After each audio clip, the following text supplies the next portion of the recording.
గడిచిన 9 సంవత్సరాలలో ముస్లిం మైనారిటీల అభివృద్ధికి కృషి చేసిన ఏకైక పార్టీ బీఆర్ఎస్ అని ఎమ్మెల్యే గూడెం మహిపాల్ రెడ్డి అన్నారు. సంగారెడ్డి జిల్లా పటాన్చెరు నియోజకవర్గం ఇస్నాపూర్ గ్రామంలోని బాలాజీ గార్డెన్లో ముస్లిం మైనారిటీ ఆత్మీయ సమ్మేళన కార్యక్రమం జరిగింది. ఈ కార్యక్రమానికి ముఖ్య అతిథిగా బీఆర్ఎస్ పటాన్చెరు నియోజకవర్గం అభ్యర్థి గూడెం మహిపాల్ రెడ్డి, మాజీ ఎమ్మెల్సీ భూపాల్ రెడ్డి, ఇస్నాపూర్ మాజీ సర్పంచ్ వెంకటరెడ్డి, నాయకులు మెరాజ్ ఖాన్ తదితరులు హాజరయ్యారు. एक बार अपन सब मिलके केसीआर साहब का हाथ मजबूत करने की जरूरत है। पूरा महिपाल रेड्डी साहब का हाथ मजबूत करने की जरूरत है। एक छोटा सा मैं बात करके मेरे इस मुख्तसर से रचने को खत्म करूंगा।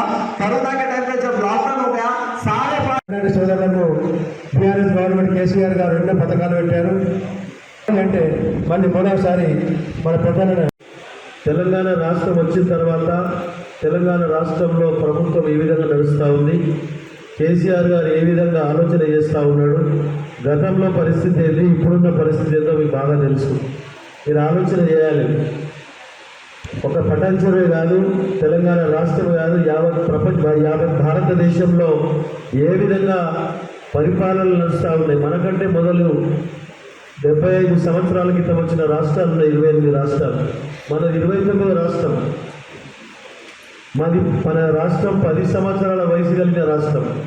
మనకంటే మొదలు 75 సంవత్సరాల వయసు కలిగిన ఉన్నాయి.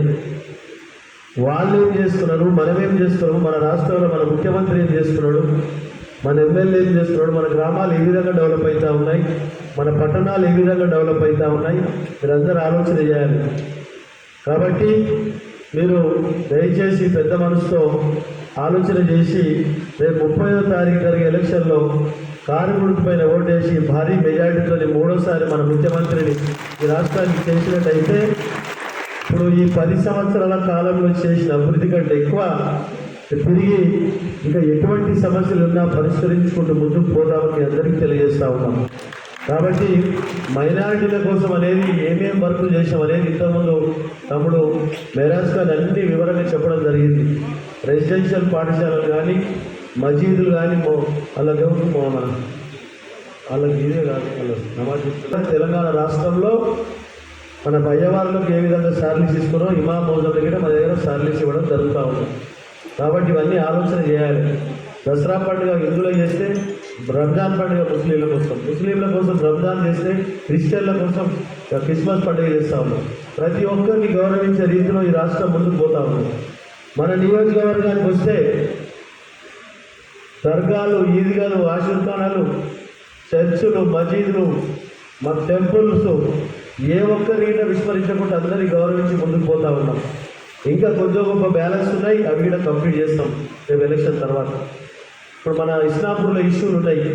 ఏది మన మసీద్ ఇష్యూ, పాకిస్తాన్ ఇష్యూ ఉన్నదా, చెరువు పక్కది. నేను ఒకసారి వచ్చి చూసినా అది ఎఫ్టీఏలో ఉందని చెప్తా ఉన్నా. తప్పకుండా రీసర్వే చేయించి మొన్న చెప్పడం జరిగింది. ఎలక్షన్ అయిపోయిన తర్వాత, ఎలక్షన్ కోడ్ తర్వాత రీసర్వే చేయించి తప్పకుండా మీకు అందిస్తానని మీ అందరూ పాటిస్తా ఉన్నాం. దాంతోపాటు మీరు ఆలోచన చేయాలి. దాంతోపాటు మనకు 5 ఎకరాల ల్యాండ్ మనకు 5 కాడ హిందువులకు 5 ఎకరాలు, ముస్లింలకు 5 ఎకరాలు, క్రిస్టియన్స్కి 5 ఎకరాలు, అక్కడ 15 ఎకరాల ల్యాండ్ కాంపౌండ్ ఫెన్సింగ్ వేసి పెట్టడం జరిగింది. బోర్డులు వాదడం జరిగింది. కంటైనర్ సెక్యూరిటీ కంటైనర్ వేయడం జరిగింది. మనకి ఇక్కడ నుంచి కష్టం అనుకుంటా 5-10 కిలోమీటర్ అవుతుంది. దానికి మనం వాడుకోవచ్చు, ఎక్కడ నష్టం లేదు మనకు. కాబట్టి 4 ఎకరాల ల్యాండ్ తప్పకుండా నేను సర్వే చేసి ఇస్తాను. కాబట్టి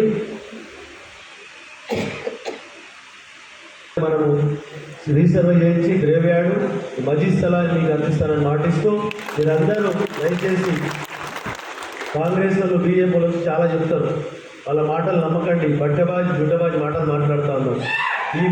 వాళ్ళకు ఒక్కసారి ఛాన్స్ ఇవ్వండి, ఒక్కసారి ఛాన్స్ ఇవ్వండి అంటున్నారు. 11 సార్లు వాళ్ళకి ఇచ్చారు ఛాన్స్ కాంగ్రెస్ వాళ్ళకు. 2 సార్లు సెంటర్లో బీజేపీకి ఛాన్స్ ఇచ్చారు. పటాన్చెరు నియోజకవర్గానికి ఏం పెట్టినో చెప్పాలి వాళ్ళు. కాబట్టి ఆ విధంగా మీరు అందరూ ఆలోచన చేయండి. మీరే కాకుండా మన పటాన్చెరు నియోజకవర్గ వ్యాప్తంగా మీకున్న సంబంధాలు, పరిచయాలు, చుట్టాలు, బంధువులతో అందరూ చర్చించి మీరందరూ ఒక డిసిషన్కి వచ్చి 30వ తారీఖు నాడు ఎలక్షన్లో మీరందరూ భారీ మెజార్టీతో గెలిపించాలని చెప్పి మనవి చేసుకుంటూ అందరికీ ఏ మాట చెప్పినా మాట చూసా తప్పకుండా మీకు కంప్లీట్ చేస్తానని మాటిస్తూ పాటిస్తూ తప్పకుండా మీ అందరికీ ఎటువంటి ఇబ్బంది ఉన్నా నేను మీలో ఒకరిగా నేను ఉండి మీకు సర్వీస్ చేస్తానని తెలియజేస్తూ మీ అందరికీ ధన్యవాదాలు తెలియజేస్తా ఉన్నా. Thank you.